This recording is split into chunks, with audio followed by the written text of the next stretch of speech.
In 1861, Francis Joseph Barnard secured from Governor Douglas a contract to haul mail into the Cariboo, and Barnard's Express, or as it was usually called the BX Company, was born.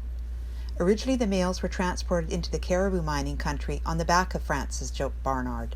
Barnard took letters from Yale to Soda Creek in 1861 for 2 cents a letter. In 1862, the BX became a Pony Express and consisted of one small cayuse.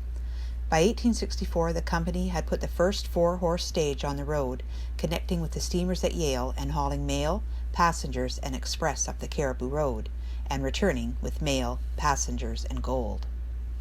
Barnard's crew consisted of men who were more than capable of handling a set of reins through the toughest weather and road conditions.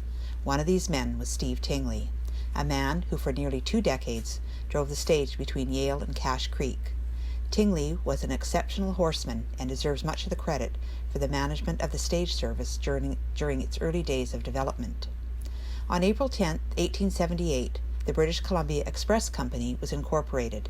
The Barnards and their associates in the mail service were strong supporters of the Conservative government at Ottawa, so they had no trouble renewing their mail contracts for the Cariboo, providing the Conservative Party was in power. In 1886, the CPR was completed, and the BX moved their headquarters to Ashcroft. Tingley became sole owner of the BX company and continued to secure renewals for the mail contracts.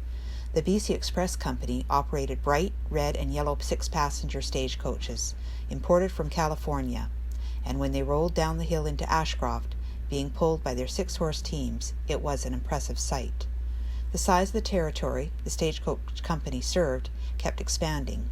Routes were added through the Nicola Valley, the Okanagan, into Lillooet, and up to Fort George, until eventually its line stretched 1,000 miles, making the size of its operation second only to Wells Fargo in the States.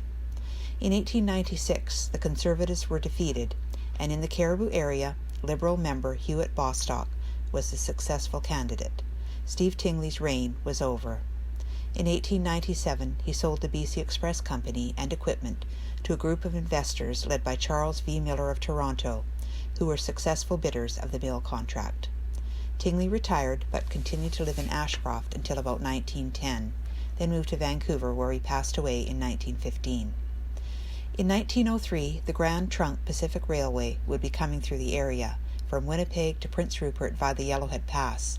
In anticipation of new settlers to the region, Charles Miller, one of the new owners of the BC Express Company, decided to expand the company's service into sternwheelers and automobiles and extend the route to Fort George.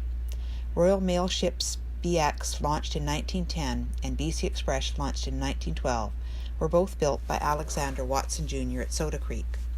The Royal BX route was from Soda Creek to Fort George, and the BX route was from Fort George to Tejon Cache. In 1910, the BC Express Company began running automobiles on the Cariboo Road. These vehicles worked on the route from Ashcroft to Soda Creek, where they would meet the company's sternwheelers. A few vehicles owned by private freighters had been operating on the road since 1907, and the company realized that they needed to add cars to their services in order to stay competitive.